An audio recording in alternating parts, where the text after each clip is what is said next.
Les amis, qu'est-ce qui est en train de se passer dans ce mercato, dans cette saison du Paris Saint-Germain? Je ne comprends plus rien. Salut à toutes et à tous, c'est Théo de la chaîne Canal Supporter et très content de vous retrouver aujourd'hui pour ce nouveau point mercato 100% PSG qui va être dédié non plus à Ndombélé qui nous a obsédés pendant plus d'une semaine. Cette fois-ci, c'est Ousmane Dembélé qui va nous intéresser car c'est la bombe du jour et que personne ne pressentait. Santi Aouna nous indique donc que l'avenir d'Ousmane Dembélé devrait s'écrire sauf retournement de situation au Paris Saint-Germain. Voilà, rien que ça. Je vous avoue que je suis perplexe, je pense que vous aussi, personne ne s'attendait à ça, et je pense qu'on sera tous d'accord pour le dire, Dembélé n'est vraiment pas la priorité à l'heure actuelle de ce que pouvait espérer dans ce mercato si jamais il y avait une arrivée du Paris Saint-Germain. C'est ton milieu de terrain que tu dois vraiment améliorer, où tu dois vraiment donner une plus-value, et quand tu vois que le dossier Ndombélé a échoué pour des questions d'argent, d'embouteillage au sein de l'effectif, comme quoi il y a trop d'indésirables, trop de joueurs surpayés, là il n'y a plus aucune cohérence en sachant que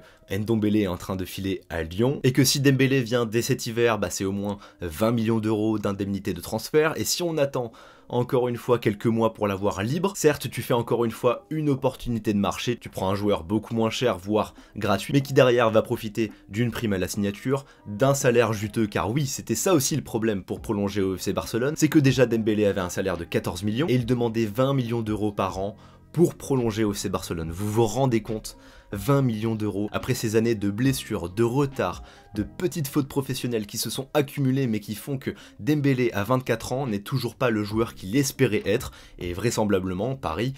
espère bien que Dembélé sera peut-être la relève d'Mbappé, peut-être le nouveau Neymar, le Neymar plus jeune.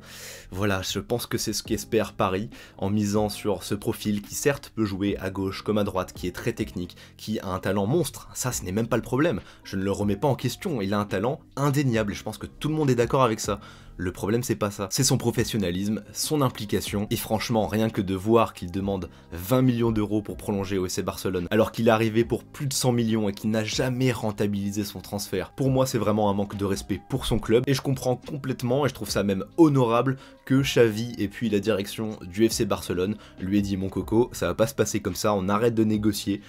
tu vas plier tes bagages, et dans tous les cas si tu restes, c'est pour regarder les matchs du haut des tribunes. Voilà, ça c'était ma grosse parenthèse sur mon avis personnel, même si j'espère que si ça se fait, bien sûr en tant que supporter parisien, j'espère que tout se passera bien.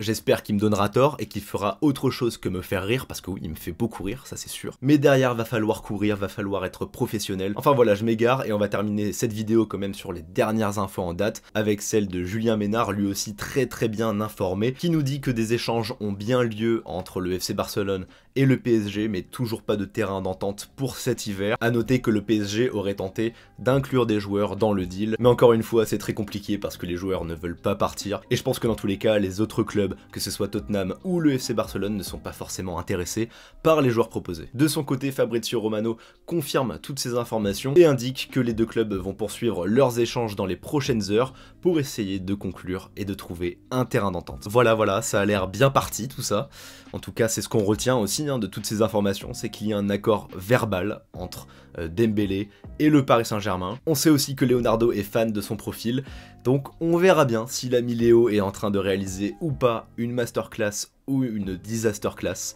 Voilà, dites-moi évidemment votre avis, votre ressenti dans les commentaires, j'ai hâte de vous lire et de débattre avec vous. Moi d'ici là, je vais me changer les idées et regarder mon bon vieil épisode de l'Attaque des Titans qui sort ce soir, voilà, ça va me faire du bien. Allez, on n'oublie pas de s'abonner et on se retrouve très bientôt, c'était Théo, prenez soin de vous et ciao tout le monde.